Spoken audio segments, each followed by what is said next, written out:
What up, gang? All right, you guys asked for it, and I've gotten so many messages from you guys, both on Instagram and also on YouTube, asking me to do a side-by-side comparison of the regular R1 and the R1M. A lot of you, track season has already basically started, are torn between which bike to go with. So I want to give you guys basically an unadulterated opinion about the bike, since I do ride them both.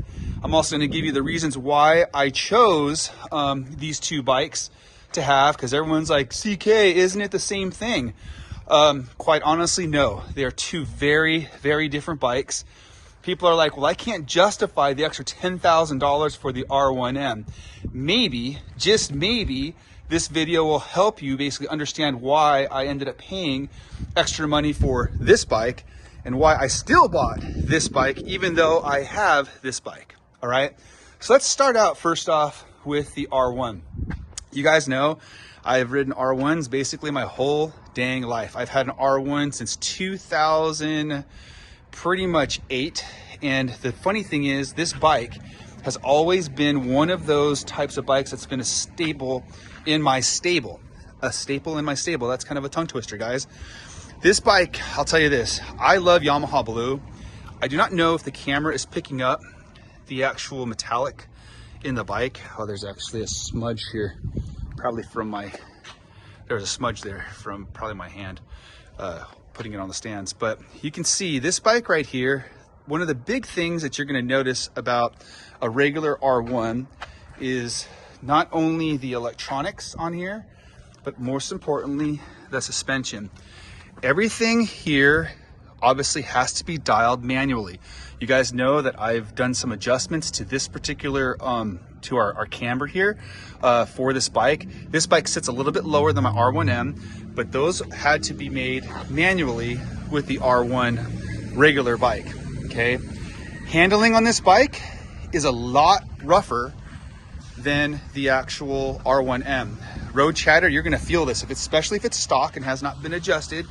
This particular bike is going to rattle you, especially if you guys are going over bridges and overlays, and you guys know when you get that feeling with the rivets from the bridge, you're gonna feel it heavily on the R1M. I am also gonna say another thing too, and this is obviously a difference in opinion with a lot of riders, but this bike, after 1 hour, I feel it really, really bad. When I say feel it, my butt hurts, I'm cramping. Obviously, these are track bikes, guys. We're taking anywhere between 15 to 25 laps.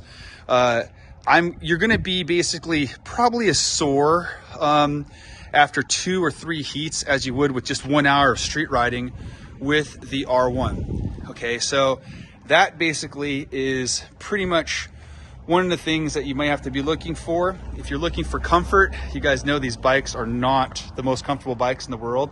Are they fast out of the box? Yes. When you flash them, do they get even faster? Yes. Will the bike last a very long time? Absolutely. Yamahas are literally probably one of the most reliable engines. Never ever had basically a problem with these bikes. Check engine lights and things like that you tend to deal with on Hondas doesn't exist with the R1M. It's a bike that's just basically been proven on the track. And what they did is they took all of that data, all the things that they learned about it, made a really great consumer bike, and here it is. This bike's gonna run you roughly about $17,000 or $18,000, depending on your market. That's USD. And obviously, you can kind of whittle them down a little bit at the dealership, not by much, but at the same time, guys, I apologize too. My wheels are super dirty right now. I have not cleaned them just yet. So, but anyway, you can whittle these prices down depending on how desperate the dealership is to move the inventory. But this is a 2023 R1. Traded in another bike for it, and guys, I'll be honest with you, not disappointed at all. Have I done modifications to this bike? Absolutely. And I've gotten it basically track ready, so she is ready for season. And you guys know my other buddy Jorge and Joseph. All of us guys are going to be out there tracking our bikes. So this bike will definitely get some good usage this year at multiple tracks, and we'll have a lot of good video and content coming from that particular from those experiences. Okay, so that is with basically the regular R1. Switching gears, the R1M. This is the one that I get a lot of flack about. People have always said, dude, you're an idiot. Why did you spend extra $10,000? Basically the same bike, same engine, same everything. To be frank with you, this is not the same bike.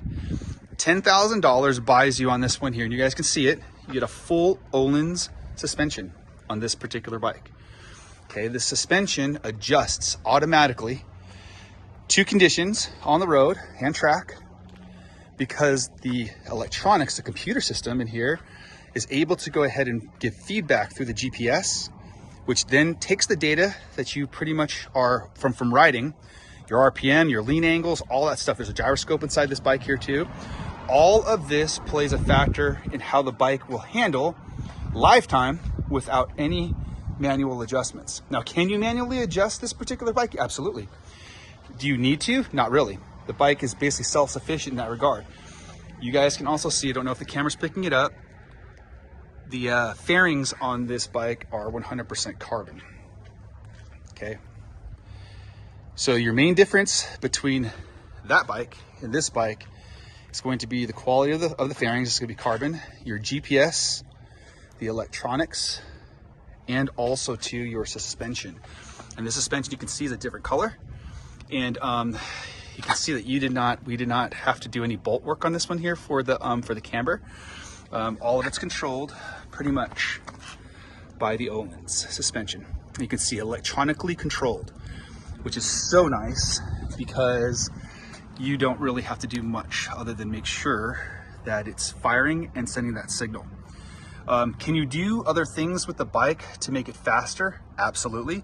Obviously, your pipe choice is going to be a big factor. The air filter that you're going to be using inside the actual bike, fuel, and also your ECU flashes for the maps. This bike right here to the wheel spits out roughly about 191 horsepower. Top speed in this bike is over 200 miles per hour. And again, riding this bike long distance, okay, let's give you the comparison. That bike, after an hour, I'm super sore. After an hour on this bike, I don't feel anything. It's that plush. It's literally like riding a Harley in a race position. So take that with a grain of salt, right guys? Do I think the purchase or the price point for the R1M is worth it in comparison to the $17,000, $18,000 regular R1M? For me, yes, it is. And the reason why is because this bike right here can be absolutely dialed pretty much automatically to any conditions that you are going to put it under, and it will give you the ability to go out there and enjoy either your track session, your time on the road, just riding with your buddies, also just basically cruising and doing some of the fun stuff that we tend to do on these bikes. It's really easy to wheelie. You take wheelie control off, the bike has got so much horsepower, the front wheel will just lift off. Now, for those of you that are budget conscious, okay, again, these are both 2023s. Both of these are 2023s. You don't have to go out there to a dealership and buy a brand new bike. Just want you to know that. There are a lot of guys, especially like me, who take very good care of their bikes. You can buy a nice used one, a regular R1M, a used one, roughly for about $10,000 to $12,000, maybe a year old, with 2,000 miles on it, and you'll get yourself a great bike. All right. The R1Ms, I'll tell you this, most of the R1Ms, even though they're used, even with 2,000 to 3,000 miles, these bikes are still fetching over 20 grand, and they're getting them.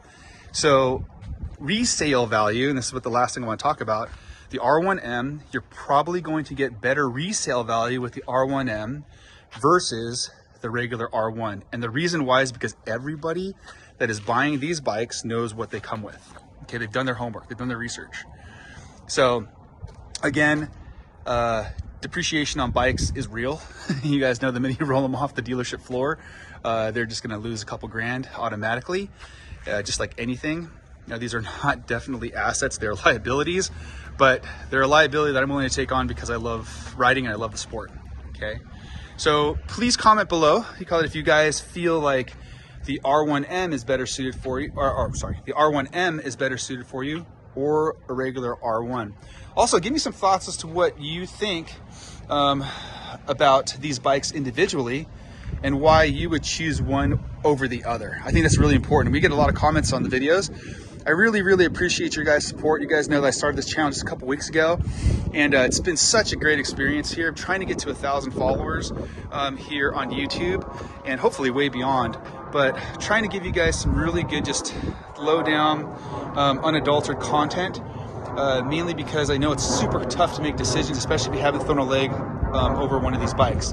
Last but not least, if you have the chance to go to a dealership to look at these bikes in person before you buy them, I would highly suggest it. You will never know what a bike feels like unless you throw a leg over it and be able to get yourself in a position where you can actually touch, feel, and try out firsthand in person what that's going to be like. Okay, there's a couple bikes I've thrown my leg over and I'm like, nope, can't do that one. Fortunately, the R1 has always been a bike that I felt super comfortable with. I am 5'10". I currently weigh about 189 pounds. So these bikes are very comfortable for me, and for the most part have done everything that they basically have advertised or promised to do. So guys, I really appreciate you. I appreciate basically all of your support. Appreciate your comments and everything. Let's go ahead and start these bikes up just so you can kind of hear what they sound like, because they are a little bit different. And I'll get these going. So hold on for a second. This is a cold start, by the way, too. So let's go ahead and see this. So when you come on, this is what the screen looks like. So there we go. Perfect. So that's right there. Let's go ahead and run this one. So let's go ahead and start up.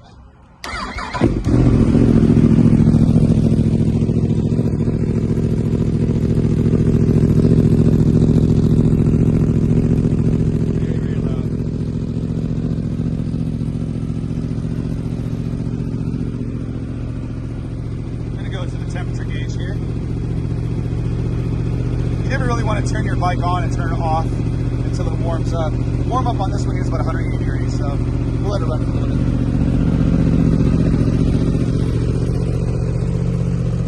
So that's a cold start on the R1M. All right, let's do the cold start on the regular R1. Again, let's go ahead and see. All right, let me go ahead and start this one up.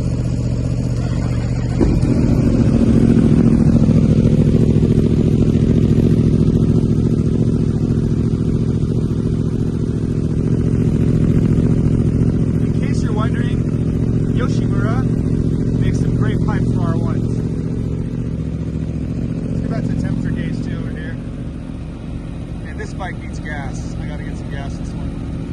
So this one right here, yes, we're gonna get that up to 180. Guys, hopefully you found this video somewhat helpful. Please like and subscribe. Appreciate you guys so very much. You guys have the most amazing Saturday. Please, for all you guys that are gonna ride today, wear your gear. Don't be stupid on the road. Use wisdom. That way you come home to your families. And if you're going to the track today, good luck, guys. Enjoy the heats. But I appreciate you guys. Have a wonderful Saturday. Like, subscribe, and comment below.